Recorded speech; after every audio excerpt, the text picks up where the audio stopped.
Hello दोस्तों, मैं स्नेहा आपका वेलकम करती हूँ अपने यूट्यूब चैनल टेक्सविल में। आई होप दोस्तों आप सभी अच्छे हों, सेफ हों। एंड आज जो मेरी वीडियो है इकोनॉमिक्स की सीरीज़ में नेक्स्ट वीडियो है। इससे पहले हमने पढ़ा था मेजर ऑफ सेंट्रल टेंडेंसी, जिसमें हमने पढ़ा था कि किस तरह से मीन, मीडियन एंड मोड को कैलकुलेट करते हैं। तो अगर वो बेस है तो हम कह सकते हैं उसका एडवांस लेवल है। उसमें कुछ कमियाँ हैं जिनको हम इस वीडियो के थ्रू हम मेजर ऑफ डिस्पर्सन है, जब हम इसको पढ़ते हैं तो किस तरह से उनकी कमियों को हम दूर कर सकते हैं, किस तरह से ये इफेक्ट करता है, तो ये सारी चीज़ें हम पढ़ेंगे डिस्पर्सन में। सो प्लीज़ दोस्तों मेरी वीडियो को लाइक कीजिए, शेयर कीजिए अपने दोस्तों के साथ एंड सब्सक्राइब करना बिल्कुल भी नहीं भूलिए। एंड आई नो लॉकडाउन का टाइम चल रहा है, स्कूल का 1 साल से ऑफ हैं, so I think it is the best time अगर आपको अपने कंसेप्ट क्लियर करने हैं एंड बेस बनाना है अपना। तो करते हैं स्टार्ट। सो आज हम क्या पढ़ेंगे, हम पढ़ेंगे डिस्पर्सन क्या होता है, इसके क्या टाइप्स होते हैं और उनके टाइप्स जो होते हैं उनके क्या फॉर्मूलाज होते हैं। तो सबसे पहले हमें पता चलना चाहिए कि डिस्पर्सन होता क्या है। So dispersion is the degree of variation of data. अगर हमारे पास कोई डेटा है उसमें कितना वेरिएशन है, किस डिग्री तक वेरिएशन है, ये सारी चीज़ें हम डिस्पर्सन के थ्रू ही पता लगा सकते हैं। It is the extent to which value in a distribution differ from central value. Central value से जो ऑब्जर्वेशन है, डिस्ट्रीब्यूशन है, वो कितना डिफर है, कितनी वैल्यू तक डिफर है, तो ये सारी चीज़ें हम डिस्पर्सन के थ्रू पता लगा सकते हैं। एंड सेंट्रल वैल्यू क्या होती है आपको पता है, वो है mean, median and mode. Dispersion के कुछ अदर नेम्स भी हैं जैसे स्कैटर, स्प्रेड एंड वेरिएशन। सो मैंने एक फिगर के थ्रू आपको समझाऊंगी जिससे आपको बड़ा इजीली समझ आ जाएगा। लाइक ये ऑब्जर्वेशन है, ये आपका सेंट्रल वैल्यू है। सो जो ऑब्जर्वेशन है वो सेंट्रल वैल्यू के कितने नियर हैं, कितने दूर हैं, कहाँ तक वेरी करते हैं, तो ये सारी चीज़ें हम जब मेजर ऑफ डिस्पर्सन करते हैं उसके थ्रू हम पता लगाते हैं। अब आप बोलेंगे कि अभी नहीं समझ आया, ठीक है, एक एग्जाम्पल के थ्रू बात करती हूँ। यहाँ पे दोस्तों 3 फ्रेंड्स हैं, स्नेह, अमित एंड मिन्ना, ठीक है। स्नेह के 4 फ्रेंड हैं, स्नेह के 4 फैमिली मेम्बर हैं जो 15,000 कमाते हैं। अमित के 6 फैमिली मेम्बर हैं जो इस तरह से कमाते हैं 7,000, 10,000, 14,000, 17,000, 20,000। मिन्ना के 5 फैमिली मेम्बर हैं जो आपका कमाते हैं 5, 2, 8, 10, 15, ठीक है। तो अब हम इसका अगर हम निकालते हैं, एवरेज निकालते हैं, तो टोटल इनकम होगी स्नेह की 60, अमित की 90 एंड मिन्ना की 75। एवरेज हमारी होगी 15। अब हमने एवरेज कैसे निकाली, एवरेज को हम मीन भी बोलते हैं, एम भी बोलते हैं, अरिथमेटिक मीन। अरिथमेटिक मीन का सिंपल फार्मूला है टोटल अपॉन में कितने नंबर हैं, फैमिली मेम्बर कितने हैं, इस तरह से डिवाइड करेंगे। इस तरह से मैंने एक बार कैलकुलेट करके भी दिखाया आपको। सो 15,000 है, ठीक है, सबकी एवरेज वैल्यू। लेकिन अगर आप एक चीज़ नोटिस करेंगे, स्नेह की ठीक है 15,000 एवरेज आ गई, 15,000 ही उसकी फैमिली मेम्बर कमाते हैं। लेकिन अगर आप अमित की फैमिली मेम्बर्स पे देखेंगे, एक 7,000 कमाता है, एवरेज निकली है 15,000, और एक कमाता है 22,000 और उसकी भी एवरेज 15। तो ये कितना वेरी करता है, सेंट्रल वैल्यू 15 और ये जो ऑब्जर्वेशन है सेंट्रल वैल्यू से कितनी वेरी करती है, काफ़ी वेरी करती है। ये 22, वो 15, 7,000 या। सो एंड थर्ड जिसमें सबसे ज़्यादा आपको डिस्पर्सन मिलेगा, हाई डिस्पर्सन मिलेगा, high difference means high dispersion, यहाँ 5,000, 2,000 और एवरेज 15,000। 15 और 2 में 13,000 का डिफरेंस है दोस्तों। तो कितना ज़्यादा यहाँ पे डिफरेंसेस आ रहा है, कितनी डिग्री तक वेरिएंसेस है इस पे। सो ये सारी चीज़ें हम सिर्फ किसके 50,000 एंड 15,000, कितना ज़्यादा यहाँ पे डिफरेंसेस है दोस्तों। ये सारी चीज़ें हम किससे पता कर सकते हैं, ये सारी चीज़ें कैलकुलेट करनी है तो ये आप मीन से नहीं कर सकते, सेंट्रल वैल्यू से नहीं आपको आइडिया लग सकता ऑब्जर्वेशन का कि कितना डिफरेंसेस है। वो आपको पता चल सकता है जब आप मेजर करो डिस्पर्सन, कितनी डिग्री तक वेरिएशन है, ये सारी चीज़ें। इसलिए हम इसके बाद कैलकुलेट करते हैं मेजर ऑफ डिस्पर्सन, ठीक है दोस्तों। सो सबसे पहले हम इसके टाइप्स पढ़ेंगे मेजर ऑफ डिस्पर्सन के। सो दोस्तों मैं बस ये कहूँगी, जब आप मेरी वीडियो देखेंगे, मैंने जो भी कंटेंट बनाया बहुत ही सिंपल एंड बहुत ही स्मॉल, ये नहीं कि पूरा पैराग्राफ पढ़ के आपको समझ आए कि इसका क्या मीनिंग है। रेंज की डेफिनेशन के लिए आपको पूरे दो पेजेस पढ़ने पड़े तब आपको समझ आए रेंज क्या होती है, ठीक है दोस्तों। मैंने बहुत ही सिंपल, इफ़ेक्टिव एंड शॉर्ट अपना मटेरियल प्रिपेयर किया है।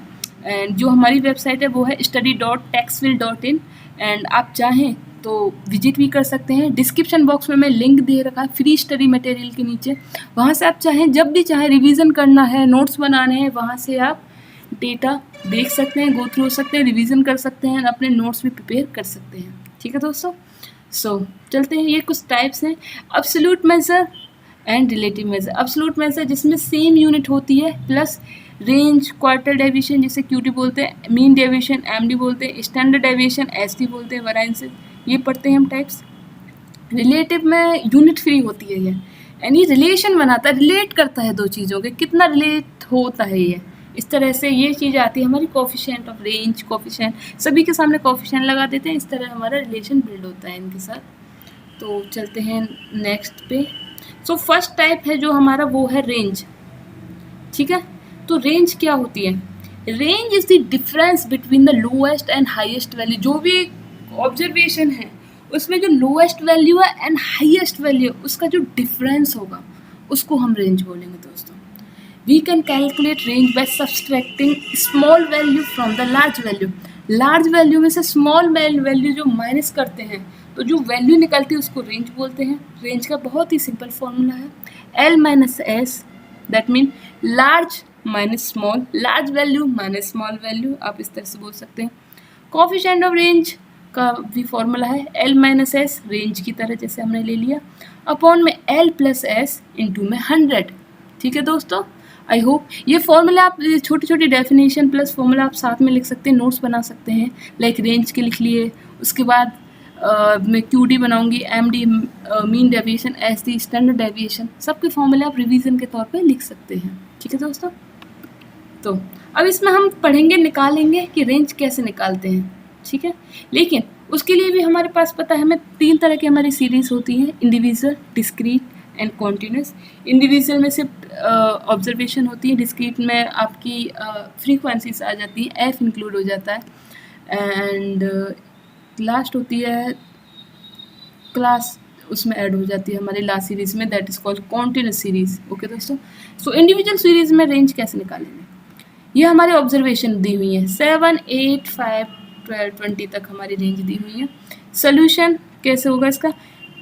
लार्ज वैल्यू कौन सी है इसमें? 20, स्मॉल वैल्यू है 7, 20 माइनस 7 इक्वल टू 13, 13 हो गया हमारे रेंज।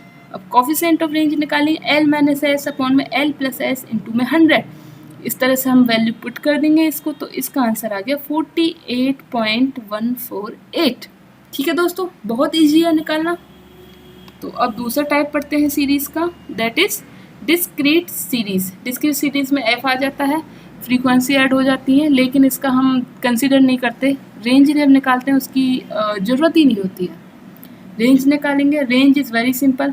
हाईएस्ट वैल्यू देखेंगे एक्स में क्या है 25, लोएस्ट वैल्यू है हमारी 5, 20 फॉर्मूला हमें पता है L minus S, 25 minus 5 that is 20, हमारा निकल गया रेंज। उसके बाद हम कोफिशिएंट ऑफ रेंज देखेंगे, फॉर्मूला है हमारे पास, बहुत सिंपल है, वैल्यूज़ पुट करेंगे एंड आंसर इज़ 66.67%। मैं वीडियो शॉर्ट बनाऊंगी, इफेक्टिव होंगी, लेकिन कवर भी सारा हो करूँगी आपका। ठीक है दोस्तों, थर्ड टाइप कॉन्टिन्यूस सीरीज। दोस्तों कॉन्टिन्यूस सीरीज में भी 2 टाइप्स होते हैं, इंक्लूसिव एंड एक्सक्लूसिव। सो सबसे पहले हम इंक्लूसिव सीरीज में करेंगे किस तरह से कैलकुलेट करते हैं रेंज। इसमें भी हम सिर्फ क्लास को देंगे, फ्रीक्वेंसी को इग्नोर करेंगे। ठीक है दोस्तों, रेंज L माइनस एस, यहाँ पे रेंज में क्लास में देखेंगे हाईएस्ट कितना है 45 क्लास इंटरवल, एंड लोएस्ट है हमारा 20। सो 45 माइनस 20 इक्वल टू 25 हमारी निकल गई range. And coefficient of range में भी हम सेम वैल्यू पुट कर देंगे, 45 माइनस 20 अपॉन में 45 प्लस 20 मल्टीप्लाई कर देंगे 100 से, एंड वैल्यू आ गई हमारी 38.46%। ठीक है दोस्तों, ये निकाला हमने इंक्लूसिव सीरीज में। अब निकालेंगे हम एक्सक्लूसिव सीरीज में। जब भी कोई भी हमें फॉर्मूला लगाना होता है, कोई भी वैल्यू निकालनी होती है एक्सक्लूसिव सीरीज में, हम सबसे पहले क्या करते हैं, उसको इंक्लूसिव में कन्वर्ट करते हैं। और इंक्लूसिव में कन्वर्ट करने का सिंपल सा फॉर्मूला है, जो आपकी आगे का जो अपर वैल्यू है, ये लोअर वैल्यू बोलते हैं इसको, ये upper value 20 is the lower value, 24 is the upper value. इन सारी लोअर वैल्यूज़ में से 0.5 हम माइनस कर देंगे, एंड ये अपर वैल्यूज़ में से 0.5 हम प्लस कर देंगे। तो यहाँ पे सारी में मैंने माइनस कर दिए 0.5 और यहाँ पे सब में प्लस कर दिया। अब ये हमारी इंक्लूसिव सीरीज़ बन गई। क्यों? इसका जो ये अपर वैल्यू है, इसकी लोअर वैल्यू बन गई नेक्स्ट की, और इसकी जो अपर वैल्यू है इसकी नेक्स्ट की लोअर वैल्यू बन गई। इस तरह से ये इंक्लूसिव में कन्वर्ट हो गई। ठीक है दोस्तों, अब करेंगे हम range and coefficient of range. अब बहुत ही इजी हो गया हमारे लिए कैलकुलेट करना। सेम फॉर्मूले में पुट किया, 44.5 माइनस 19.5, 25 आ गया रेंज, एंड इसी तरह कोफिशिएंट निकाल लेंगे तो उसकी वैल्यू आ गई हमारी 39.06%।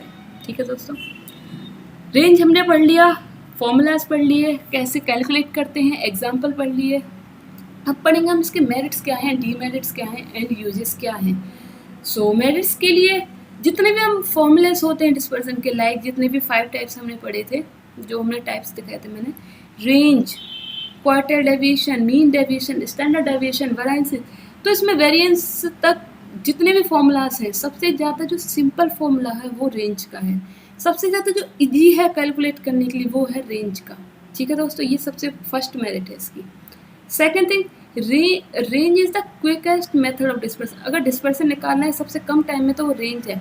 आप कम से कम टाइम में कैलकुलेट कर सकते हैं रेंज। ये दो इसकी मेरिट्स हैं। डीमेरिट्स हैं दोस्तों, range is not based on each and every observation of the series. आपने देखा होगा इसमें हम लार्जेस्ट वैल्यू लेते हैं, स्मॉलेस्ट वैल्यू लेते हैं, बीच की जितनी भी मिड वैल्यू रहती है हमें कोई फ़र्क नहीं पड़ता क्या हैं, कैसी हैं, बड़ी हैं, छोटी हैं, रिलेटेड हैं, नहीं हैं, कोई फ़र्क नहीं पड़ता।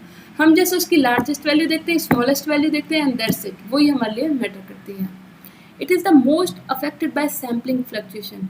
सैम्पलिंग फ्लक्चुएशन आप आगे पढ़ने वाले हो तो ये इससे सबसे ज़्यादा अफेक्टेड होता है इससे। Range is the most unreliable as a guide of the dispersion. जब हम डिस्पर्सन के लिए गाइड करते हैं तो ये सबसे ज़्यादा अनरिलायबल है। मैं आपको एक एग्जांपल देती हूँ। लाइक मेरे पास 5 ऑब्जर्वेशन है, 1, 2, 3, 4 एंड 50। अगर मुझे रेंज निकालनी है तो मैं क्या करूँगी, 50 largest value, 1 smallest value, 50 minus 1 मेरा 49 रेंज आ गया। पर क्या सच में ये रेंज है? आपको नहीं लगता ये अनरिलायबल डेटा है? बिल्कुल अनरिलायबल है यहाँ पे। तो इस तरह से ये अनरिलायबल हो जाता है इन कंडीशन में जब आपका जो, क्योंकि मिड वैल्यू अगर आप देखोगे कि first value, smallest value and largest value के बीच में बहुत ज़्यादा फ़र्क है, बहुत ज़्यादा, 1 to 4 ओके, लेकिन उसके बाद डायरेक्ट 50, ये आप देख रहे हैं कितना चेंज है इसमें। तो यहाँ पे रिलायबल नहीं रहता data. Next is we can not calculate range for open ended classification होती है, हम उसमें रेंज कैलकुलेट ही नहीं कर सकते। ठीक है दोस्तों, सो इसके कुछ यूजेस हैं। हमने ये यूजेस आप देखोगे तो आपको पता है कि आप आम जिंदगी में भी यूज़ करते रहते हैं। क्वालिटी कंट्रोल, किसी की क्वालिटी कंट्रोल कितनी है, रेंज क्या है, ज़्यादा कितनी आई है, मैक्सिमम 98 आई है, मिनिमम 20 आई है, तो रेंज निकालते हैं हम उसकी। Fluctuation in the share price, जो शेयर प्राइस में डालते हैं वो देखते रहते हैं इसका सबसे लोएस्ट प्राइस कितना था, 10 था, और अब इसका 2000 हो गया प्राइस, तो हम उसकी रेंज यूज़ करते हैं। वेदर फोरकास्ट, मिनिमम टेम्परेचर कितना रहता है सर्दी में, 2 डिग्री, मैक्सिमम कितना रहता है गर्मियों में, 45 डिग्री। यहाँ पे क्या यूज़ हुआ, रेंज ही तो हुआ, मिनिमम मैक्सिमम लेके रेंज निकालते हैं। नॉर्मली एवरेज कितनी हुई, नॉर्मली रेंज क्या हो, इस तरह से हम रेंज का यूज़ करते हैं अपनी डेली लाइफ में। सो दोस्तों बने रहिए मेरे साथ इसी उसमें सीरीज़ में। हम 1 बाय 1 नेक्स्ट जितने भी फॉर्मूलाज हैं, जितने भी टाइप्स हैं डिस्पर्सन के, सारे करेंगे। एंड प्लीज़ अपना प्यार देते रहिए, सपोर्ट करते रहिए, लाइक एंड सब्सक्राइब करते रहिए दोस्तों। एंड फ्री स्टडी मटेरियल के लिए विजिट करते रहिए हमारी website. Thank you guys, have a great day, have a great time, please take care of your self and your family. Bye bye.